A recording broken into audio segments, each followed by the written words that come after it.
So we have seen the definition of a computer, right? Now let us understand what is a computer system. A computer system is made of two major components. The first one is hardware and the second one is software. When we integrate hardware and software together, we call it as a computer system. A computer hardware is a physical equipment, which means which we can touch and feel. Those components we are calling it as hardware components. Next, coming to the second one, software. A software is nothing but it's a collection of programs or instructions that allow the hardware to do its job. This is how we categorize a computer system into two parts.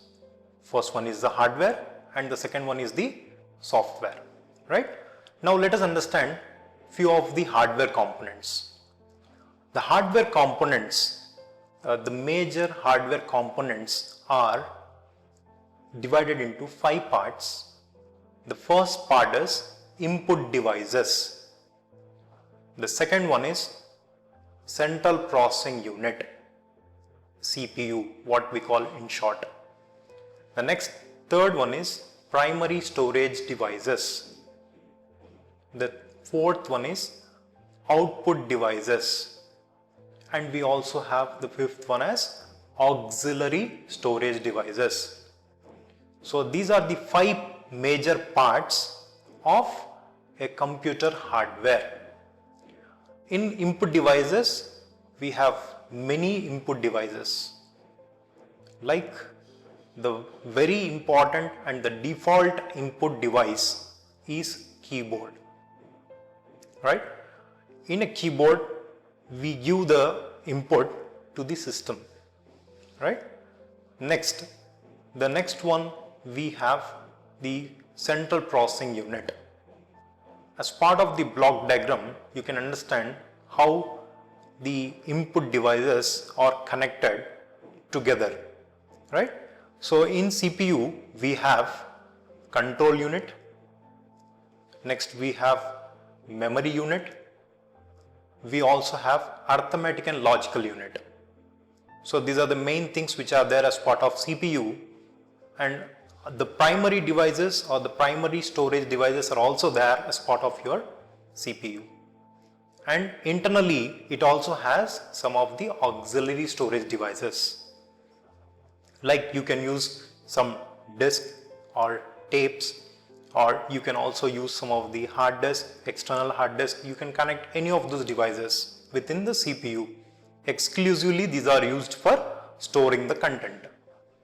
The next one is output devices. So what is the default output device? It is nothing but it is a monitor, right? We have many output devices. The other example is printer, right?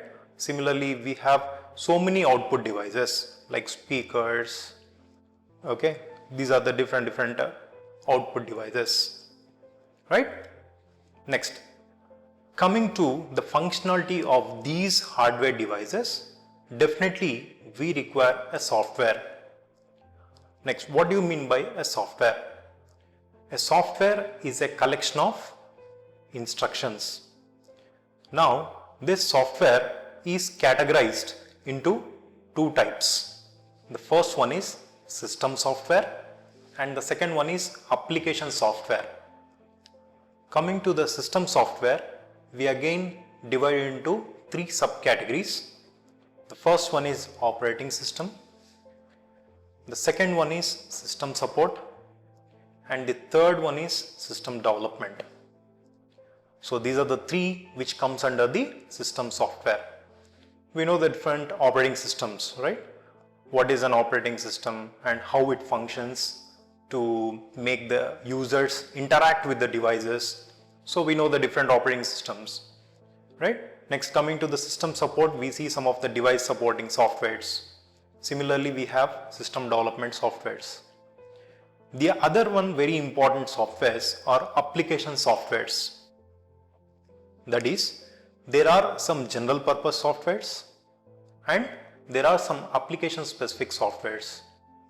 So giving a big scenario of a software, it is being categorized into two types: system software, application software. Within a system software, there are three subcategories, that is operating system, system support, system development. Coming to the application software, there are two things, that is general purpose software and application specific software.